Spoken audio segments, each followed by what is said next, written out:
পারে, প্রয়োজনে ডাক্তারবাবুর অনুমতি নিয়ে একটা ট্যাবলেট খাওয়া যেতে পারে এবং ভালো করে স্নান করতে হবে, পরিষ্কার পরিচ্ছন্ন থাকতে হবে, কলের জলেই স্নান।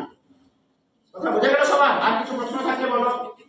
আর কিছু প্রশ্ন থাকলে অ্যাডোলেসেন্ট হেলথ হচ্ছে এমনই একটি সাবজেক্ট যেখানে পুষ্টি ঠিক থাকতে হবে, হাইজিন ঠিক থাকতে হবে, পরিষ্কার পরিচ্ছন্ন থাকতে হবে, হাসি খুশি থাকতে হবে।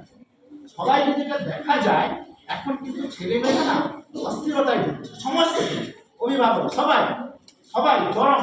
করোনার পরে বলা হয়েছিল, গবেষকরা পরীক্ষা করে বলছেন যে 7, 8, 9 এর ছাত্রছাত্রীরা প্রায় নিয়ারলি 80% ছেলে মেয়ের মধ্যে মানসিক অস্থিরতা, ডিপ্রেশন, হতাশা কিন্তু আনা বানছে।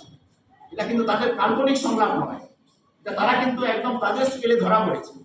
সেই জন্য সবাইকে যেটা আমরা বলতে চাই যে তোমরা কিন্তু একেবারে সুন্দর থাকবে, প্রাণোচ্ছল থাকবে, হাসি খুশি থাকবে, সবার সঙ্গে সুন্দর করে ব্যবহার করবে।